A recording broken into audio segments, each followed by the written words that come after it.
Let us be at prayer. Gracious and loving Creator, we look to you this morning with hearts that are filled with hope and thanksgiving. We thank you for this time of gathering, for reflection and learning. We thank you for this food that we will share. We ask your blessings on all of the things that we do today, and certainly we ask that you would be present with us, letting your spirit abound among us as we seek to serve you through serving your people. This we pray in your holy name. Amen. Thank you, Joffrey. As you enjoy your breakfast, we're going to show you two short videos. The first will briefly recapture the historic legacy of OC Inc. that we are celebrating here today. But we also wanted to use this opportunity to briefly highlight two of the important issues on which we have worked over the past year. The first is our victory, after 10 years of work, to finally pass the Local Community Radio Act. This legislation will permit the creation of new low-power community radio stations around the country. The second is our advocacy on an issue that is not widely understood, the unconscionably high rates that are charged on the phones made available to persons in prison. You will be able to find more information on these and other issues at our website, www.uccmediajustice.org.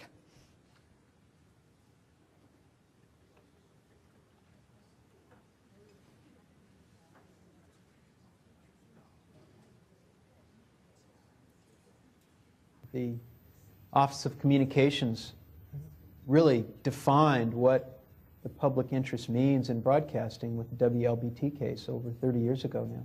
Such a terrible situation in Jackson, Mississippi with WLBT. Black people were not allowed to get on the air and to talk about the civil rights movement. Thurgood Marshall or Martin Luther King might have been on national news. Suddenly there would be cable trouble.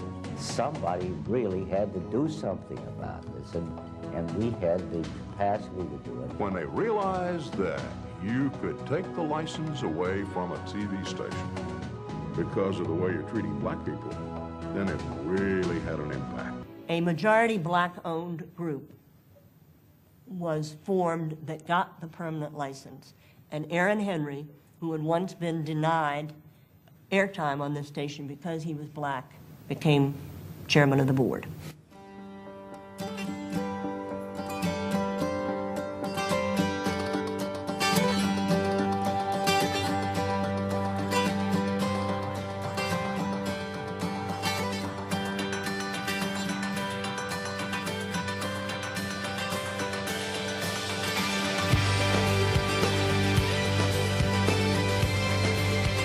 This bill will allow churches, schools, neighborhood groups, and others to put community-oriented programming on the air, and it will help first responders provide those communities with critical information in times of natural disasters and other emergencies.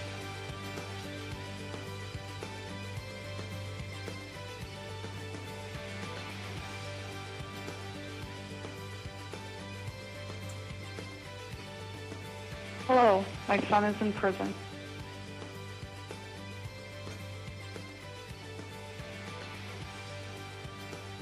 He has 5 phone numbers that he can call. Those are the only family members who have maintained their jobs through the financial crisis and can accept his calls without worrying about the cost of those each month. He's lost contact with all the rest of his friends and family members.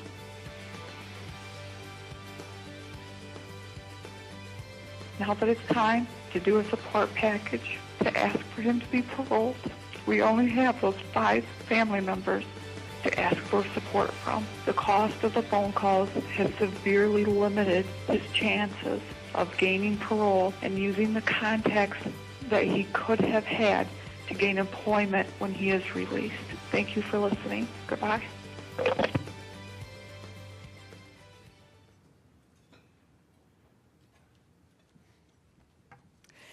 The second video was created by the United Church of Christ to promote Mission One.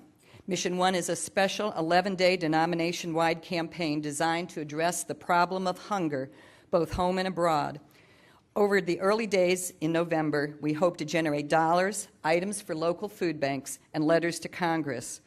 During this campaign, the UCC's homepage will become a tote board where individuals and churches can make donations, report their progress, and track our collective success. We're partnering with Bread for the World. Is Diane Ford-Jones here with us today? I want to acknowledge Diane. Diane is Senior Associate for National Church Outreach of Bread for the World and our partner in, in this project. So, enjoy our Mission One video and the rest of your breakfast. Thank you.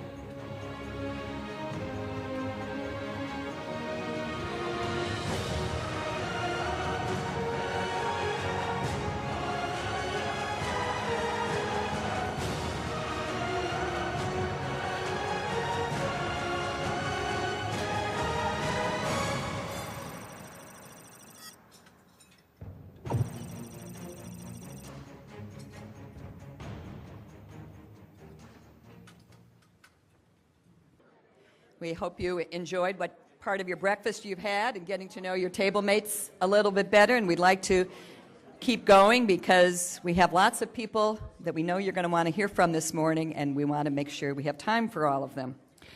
At this time, I want to take a moment to acknowledge the sponsors of this year's Parker Lecture. We greatly appreciate your support, not only for this event, but for the work we do all year long. As I read off your names, please let everyone know where you were sitting so that we can recognize you. Our lead sponsor, Comcast.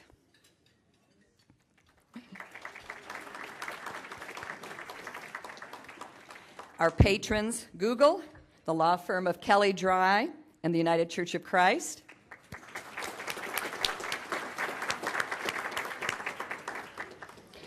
Our corporate special friends, wave your hand when I call your name, and then we'll acknowledge the group at the end. The law firm of Best, and Krieger, the National Association of Broadcasters, the National Cable and Telecommunications Association, the Nielsen Company, the Walt Disney Company, and Time Warner Cable.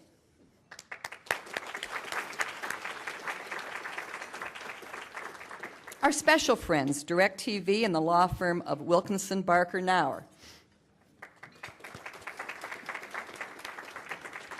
And our nonprofit special friends, the Benton Foundation and the Justice and Witness Ministries of United Church of Christ. Please join me in giving all of our sponsors a round of applause.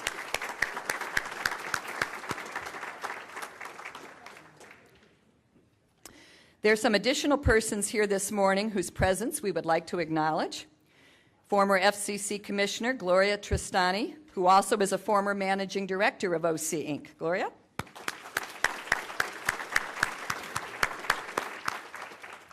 Former FCC Commissioner Henry Rivera.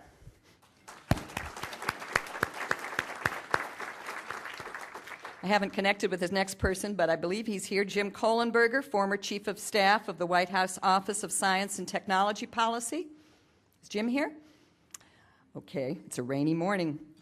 We are also pleased that so many former Parker lecturers and winners of the Parker and Mcgannon Awards are with us this morning. If you or your organization have been so recognized, please stand so that we can acknowledge you collectively.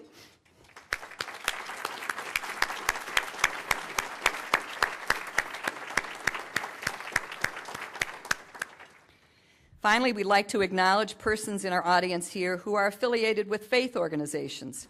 Would you please all stand so we can acknowledge your presence as well?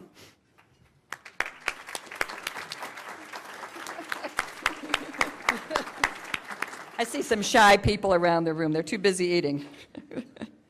Finally, I want to acknowledge three persons who have been working very hard behind the scenes to make this event the success that it is.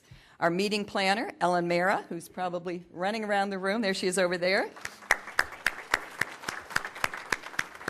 Our communications assistant, Hannah Miller, serving as our Vanna White today. And last but not least, Cheryl Lianza, our public policy advisor, who brings her many talents and strong personal commitment to the public interest in media to all the work we do together.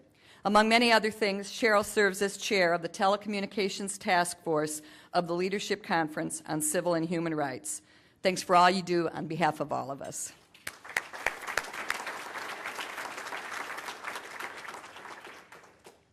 Now I'd like to introduce Earl Williams, another member of the OC Inc. board. You might say that Earl has grown up with the media reform movement because back in the 1970s, he was an intern with the Citizens Communications Center. Earl?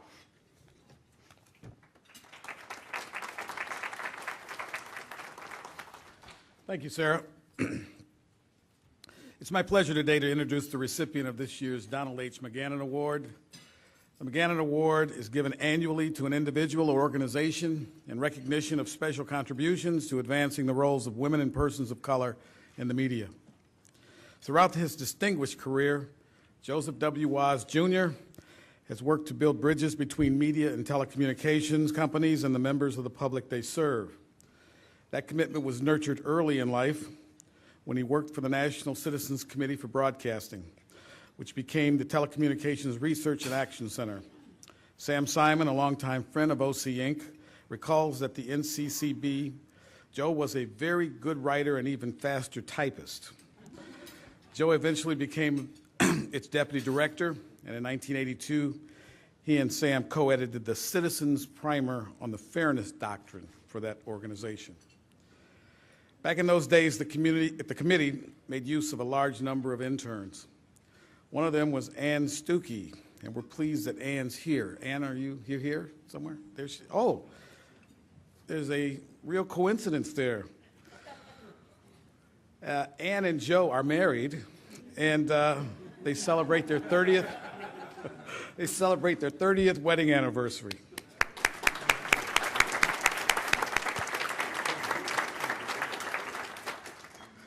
During his long career at Comcast Corporation, Joe served as the founding president of the Comcast Foundation before retiring earlier this year as senior vice president for external affairs and the company's public policy council. Throughout his career, Joe has carved out the time to serve on the boards of nonprofit groups that are dedicated to expanding arts education and access to telecommunications services.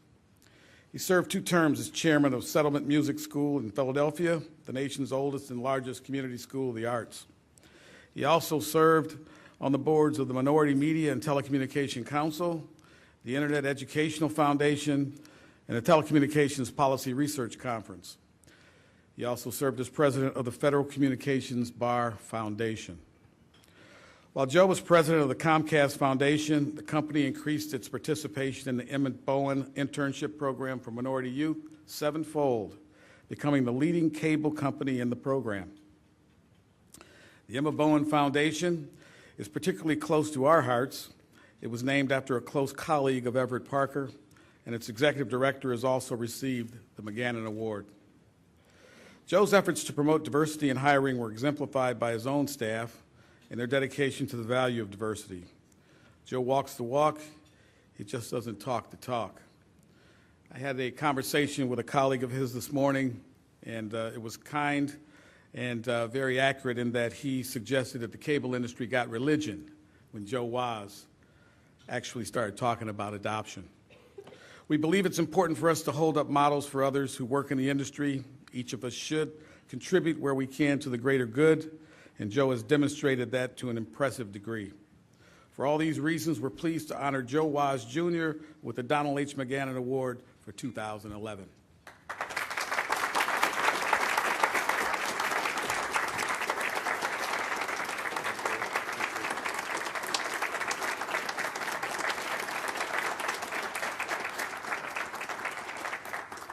Thank you so much, Earl and Sarah, and good morning, everyone. It's a real honor to be here and to be among the incredible list of names I saw scrolling by this morning of past awardees and recipients of the Don Mcgannon Award. And it's also a real pleasure to be here with 2 other deserving awardees this morning. As Earl mentioned, there are 2 great legacies of my time at the National Citizens Committee for Broadcasting. One is 30 years of wedded bliss, But the other is equally enduring, is the fact that I learned public interest principles in that setting, and I've really tried to embrace them and advocate for them during my entire career. So since those days, my 13 years with the organization now known as Wexler Walker, where Dale Snape, who's also here this morning, recruited me many years ago, and my 17 years at Comcast, I've been privileged to work in very supportive environments where I was able to both do good and try to do well for my clients and my company. I always tried to find creative ways to advance public interest goals by finding avenues where that would advance the business and reputational interests of the companies while also bringing something to the community. That was very satisfying, but it was only possible because I had the opportunity to work with enlightened business leaders and colleagues. So with the completion of the Comcast-NBC Universal transaction a few months before my retirement, the combined company is now able to implement a wide-ranging series of programs that we developed to affirm the company's commitment to diversity and opportunity. Now, David Cohen, the company's EVP and Chief Diversity Officer, along with Brian Roberts, Steve Burke, and a dedicated team of professionals, many of whom are with me here this morning, are carrying out those many commitments that were made as part of the transaction. From Internet Essentials, which is determined to get more low-income Americans connected to the Internet, to the creation of a joint diversity council for the company, really the first and largest of its kind that I've seen any company create, to the launch of an investment fund to create opportunities for minority tech entrepreneurs, to new opportunities for minority programming, and many more. So in recognizing me today, you're also recognizing and encouraging those efforts by Comcast and NBC Universal, and for both of these things, I thank you very much.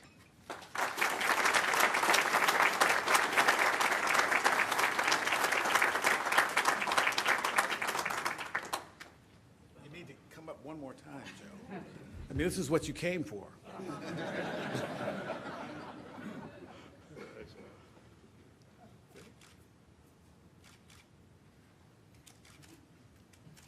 Thanks, sir. Oh, thanks so much.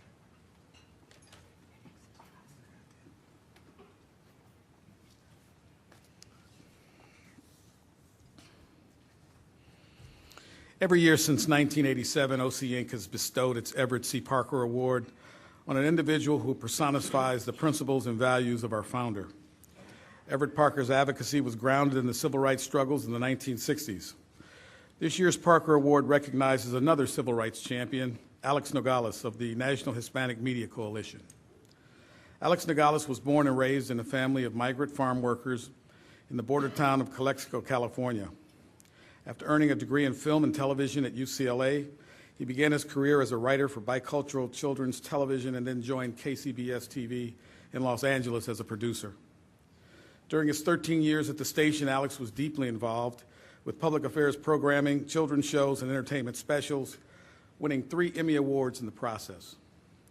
Alex left the television industry in 1989, and his subsequent successes as a businessman provided him with the time and resources to pursue his life's passion, the inclusion of more American Latinos in the broadcast industry. Since he was elected president and CEO of the National Hispanic Media Coalition in the late 1990s, Alex and his organization have been dedicated media watchdogs, working to ensure that the coverage of the Hispanic community is fair and that Latino voices get the chance to be heard. Under his leadership, the NHMC has filed more than 50 petitions asking the FCC to deny broadcast licenses for stations that it felt had failed to operate in the public interest. Most recently, it joined with the Gay and Lesbian Alliance Against Defamation in asking the FCC to take action against the Spanish-language television show José Luis Sin Censura, citing its foul and abusive references to gays and lesbians. Recognizing the importance of audience size in driving business decisions on hiring and programming, Alex always and also worked to get broadcast license survey techniques modified to help ensure that Latinos were counted accurately in ratings reports. In the past few years, the debate over U.S. immigration policy has grown more and more vitriolic. The National Hispanic Media Coalition has worked to shine a spotlight on the inaccurate and often violent rhetoric that is directed against Latinos in this country, no matter what their immigration status is. Under Alex's presidency, NHMC has also established a Washington presence so that it can become a more effective partner with other media reform advocates. As the United Church of Christ has worked with the NHMC on those issues that are the nexus of media reform and civil rights, the coalition has emerged as a strong leader and valued partner. Thus, we are delighted to be able to honor that work and Alex's leadership today. Please join me in welcoming the recipient of the Everett C. Parker Award for 2011, Alex Nogales.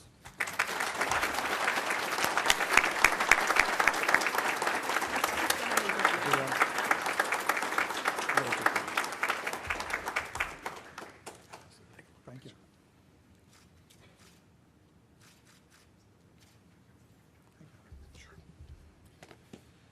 Morning, everyone. Buenos dias. You know, when I was a child in Calexico, California, there were signs as we picked the fruits of season up and down the state of California: cotton, the Imperial Valley, grapes in Delano, up to Hollister and Gilroy for plums, and then back into the Central Valley for tomatoes. So we were gone something like 6 months out of the year from home base in Calexico. And up and down the state of California, there were big signs that used to say, "No Mexicans or dogs allowed." It was very, very common. Latinos, Mexicans, because that's all we knew at that particular time, could not go swimming on the public pools until Fridays because they changed the water on Saturday. It was supposed, of course, that we had some kind of a disease that would infect everybody else. When we went to the movies, we were in the balconies. Actually, those were the best seats, but nobody knew that, so they herded us into the balcony, but it was the stigma of where you were that really hurt. Those kinds of scars don't go away very easily. They stay with you throughout your entire life. I was very fortunate that my dad was a visionary. My mother was a general. You know, he kind of thought about up here in the sky about what we should be doing, going to school, getting an education. Somehow they was going to level the playing field. And then my mother was, you know, the one that pushed everybody. Okay, you want to do this?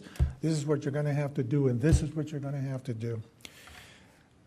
I was taken by ethics in telecommunications. You would think that everybody knew what ethics were and that everyone would exercise ethics as they go through their entire lives, especially in telecommunications. That is not the case. Right now, we're engaged with John and Ken on radio and John and Ken in radio in Los Angeles. These guys have been fanning hatred for their entire career in radio.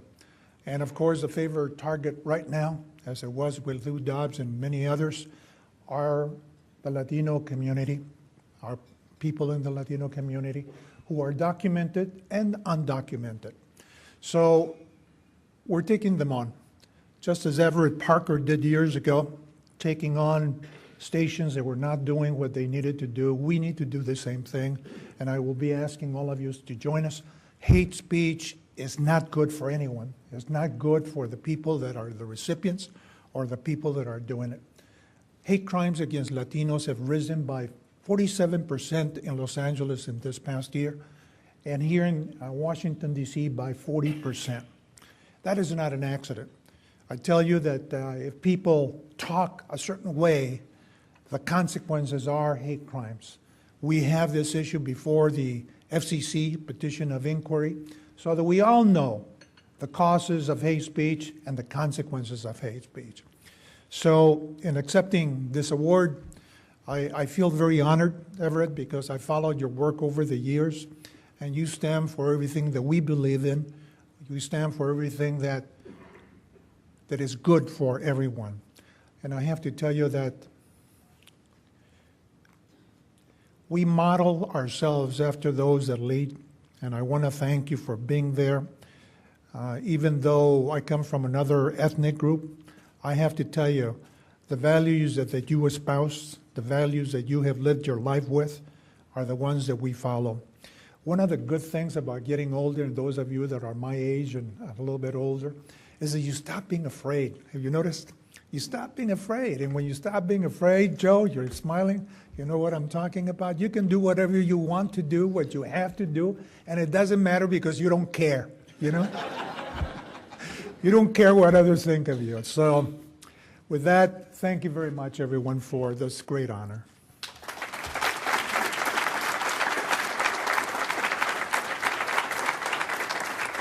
Did you want another one?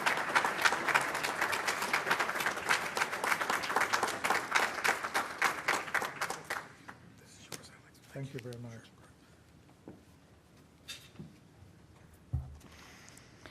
When the board of directors of OC Inc. was deliberating over the persons we wanted to recognize this year, we struggled a bit with how we could adequately acknowledge the work of our next honoree. Over his 10 years at the FCC, Commissioner Michael Copps has been a mainstay of our annual gatherings, and in fact, he delivered the Parker Lecture 9 years ago. As he prepared to retire after a decade of service at the Commission, we wanted to find a special way to honor him and his commitment to the public interest in media. And then we were struck by a bit of serendipity. It was 50 years ago this May that Newton Minow, then a brand new FCC chairman, addressed the annual convention of the National Association Broadcasters. Although the speech is remembered as the, quote, vast wasteland speech, it was actually titled Television and the Public Interest. On that occasion, Chairman Minow said, quote, when television is good, nothing, not the theater, not the magazines or newspapers, nothing is better. But when television is bad, nothing is worse, unquote. Back then, of course, visual media were defined by 3 television networks rather than the mix of broadcast, cable, and internet outlets we have today. But the challenges we face and the concerns that Chairman Minow raised 50 years ago remain with us today. And so we decided that there was no better way to recognize Michael Copps than with an award that would be as special as he has been, the Newton Minow Award. At a time when government service is often maligned by politicians, it's worth celebrating that Commissioner Copps has spent most of his professional career in public service, whether on Capitol Hill, at the Department of Commerce, or for the past decade at the FCC. When he started his tenure at the FCC, some in the public interest community weren't sure what this veteran Hill staffer and former history professor would be able to contribute to our communications policy debates. But looking back over the past decade, it's now easy to say that no previous commissioner has fought as long, as hard, as effectively, or as valiantly as Commissioner Copps has on behalf of the public interest. Even those who may disagree with the commissioner recognize his profound commitment to engaging the most overlooked segments of society in policy debates. Commissioner Copps believes in our democratic institutions cannot work unless everyone is at the table, and he has taken an extraordinary amount of time and initiative to reach out to so many people and organizations in Washington and across the country to personally invite them to contribute their views to debates at the FCC.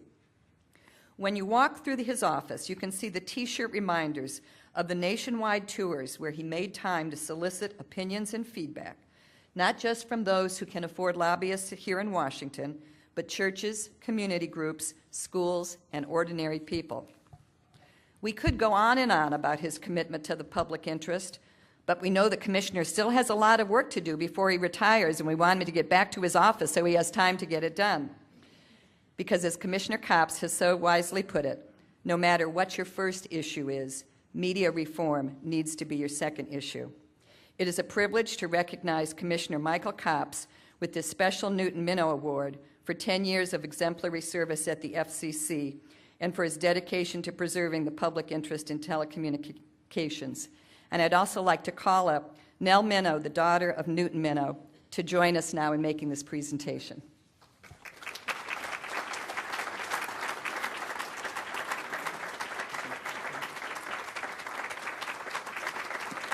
Nell, do you want to hand it?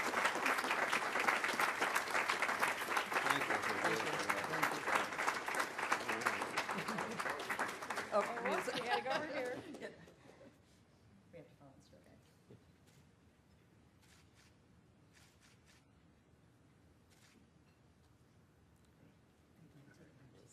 Yes, I will.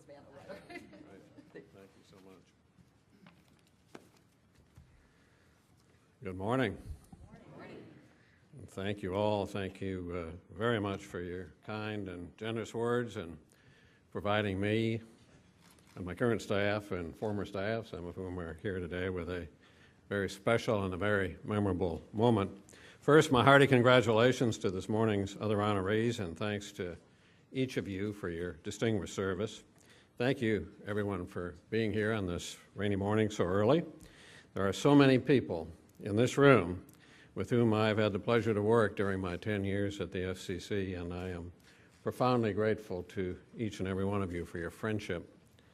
To receive this award that carries the name of one giant in the land and a gathering that invokes the name of another is, of course, high honor. It is also humbling and challenging.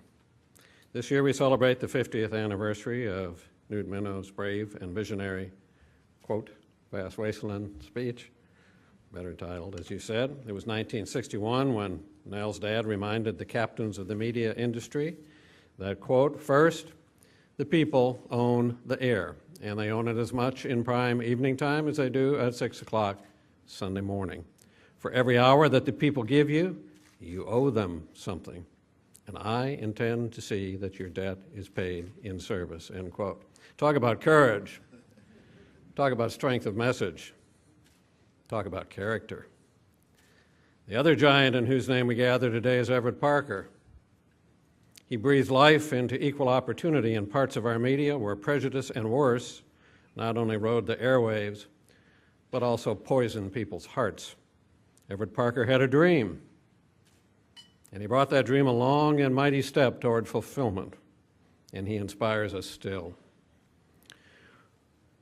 When I became a commissioner more than a decade ago, these were the visions and dreams that I wanted to help realize. There are those who have disagreed with me, sometimes more than occasionally, but I hope no one ever doubted my desire to make our media as transformative as Everett Parker and Newt Minnow knew that it could be. So much of their challenge remains. But these are battles not only worth fighting, they are battles essential to fight if we're going to redeem the promise of America. We've come a long way, and many of you in this room have made truly significant contributions to building a better society. But we still have so many miles to go to build the media that democracy requires. Right now, we have too little substance and too much fluff in our media. Democracy is not well served by fluff. Therein is our challenge, yours and mine, to take the visions shared with us by Newt Minnow and Everett Parker, to build on the progress these giants made, and to work for and to insist upon a media environment that informs us with real news and information, that reflects and encourages the wondrous diversity of this land, and that reinforces our system of self-government. When I take my leave of the FCC later this year, I'm not leaving these issues. I could never do that. And I will continue to be inspired by visions of Newt Minnow and Everett Parker and by so many of you in this audience who have worked long and hard to help realize those visions. I will continue to look to you for leadership and creativity and working to mobilize citizen action so that democratic change can come the only way it ever comes, from the grassroots of this nation. Newt Minnow told us half a century ago, quote, "You must help prepare a generation for great decisions. You must help a great nation fulfill its future," end quote. I received this award today with that challenge as my guiding light, and I thank you for an honor that I will always cherish. Thank you very much.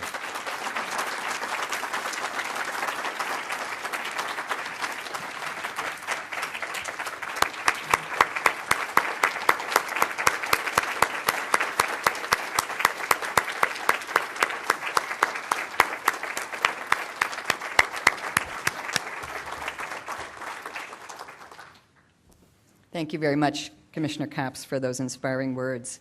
And we're sharing again with our honorees this year copies of Kay Mills' Changing Channels book, and you may already have one, so pass it on to somebody else to share the story of OSA Inc. and Everett Parker. We now want to formally welcome members of the National Council of Churches Communications Commission and members of Odyssey Networks who are joining us via a video feed to their meeting in New York. I know you'll be as excited as we are that Reverend Dr. Everett Parker was once again able to be with us in Washington this morning. Because we believe that the Parker Lecture becomes even more meaningful when our interfaith partners can join us, and because they work closely with us on media advocacy issues, we were pleased when we were able to make arrangements so that they could attend the Parker Lecture from New York. Over the years, the support of the National Council of Churches has been vital to the success of this event and to our work together in media reform advocacy. Odyssey Networks, meanwhile, exemplifies the kind of innovative programming that OC Inc. has so often fought to make room for in our nation's media system. We are grateful to all of our friends in the faith community in New York today and here in the room with us, as well as our sponsors, for making this special new media connection possible. We also want to thank Greg Brecky of the National UCC staff for his initiative in helping us out with logistics in New York. And we want to especially recognize and thank Pat Patillo, who is also retired this year after 10 years as Associate General Secretary for Justice, Advocacy, and Communication of the National Council of Churches. All of us in the ecumenical community will miss Pat's good cheer and willing spirit, along with his extraordinary hard work, as we continue to strive together to engage faith organizations in media advocacy and other social justice issues. Please join me in a round of applause for Pat in New York.